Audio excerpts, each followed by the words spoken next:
Welcome to your first keyboard lesson. I'm Weston, I'm a music teacher and composer, and this is designed for people who know absolutely nothing about keyboard.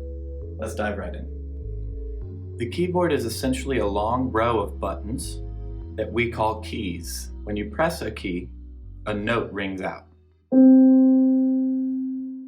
We label those notes using the musical alphabet. A full-size keyboard has 88 keys on it. Luckily, the same pattern is repeated throughout the keyboard, so it's much easier to keep track of things than you might think. We're going to start with how to find C. Anywhere that you see a group of two black keys, like this, C is immediately to the left. Here's one C. Here's another C. As you move to the right on the keyboard, the notes get higher in pitch.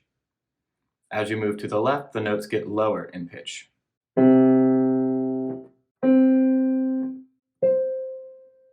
You want to have your keyboard bench high enough to where you can relax your shoulders and have both hands rest on the keyboard in a natural position, with your hands relaxed and ready to play.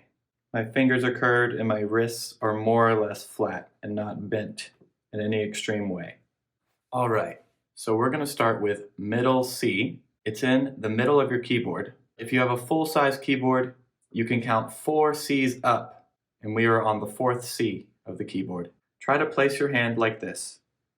Thumb on middle C, and the next 4 fingers on the next 4 notes of the keyboard.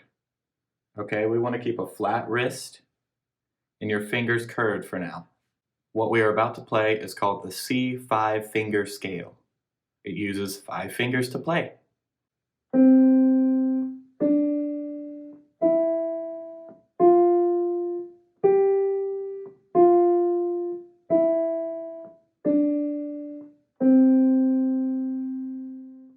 For beginners, you want to start by being able to play each of those notes without pressing down any of the other notes, like this, on accident.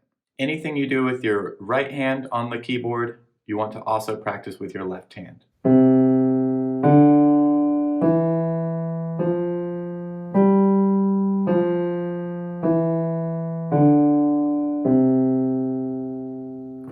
Notice that I'm starting with my pinky on C for my left hand.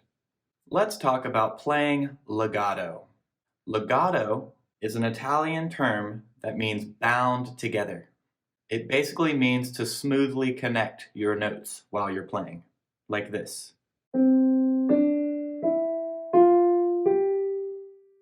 The way to do this is, as soon as you're pressing down a note, you want to release the previous note at the same time. So we have a note. I'm going to press down this note, D, and release the C at the same time, so that there's no gap between those notes. Playing legato is very much a feeling in your hands as well as a sound. At the other end of the spectrum, we have playing staccato, which is when you play very disconnected notes like this. You want to practice the 5-finger scale both ways, with both hands. So we've been focusing on C, but it's important that you know your other notes as well. So let me briefly tell you how to figure those out. Just the white keys for today. We have C, and if you count down 2 notes, B, A, we have A. And then it's just like the regular alphabet.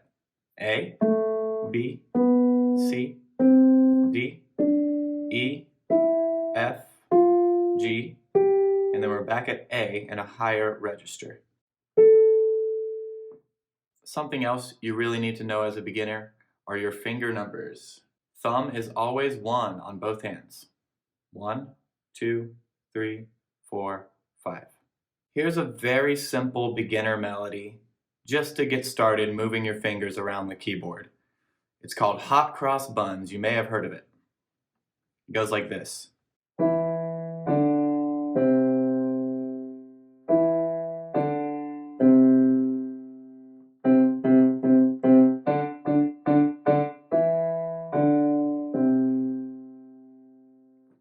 Work on doing that with both hands. It might be harder than it looks for beginners.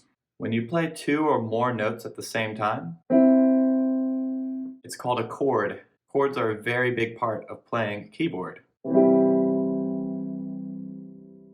Practice playing a C chord like this using your 1st, 3rd, and 5th finger. It might be challenging not to press other notes at first. This is called a triad because it uses 3 notes. Experiment with moving this shape around.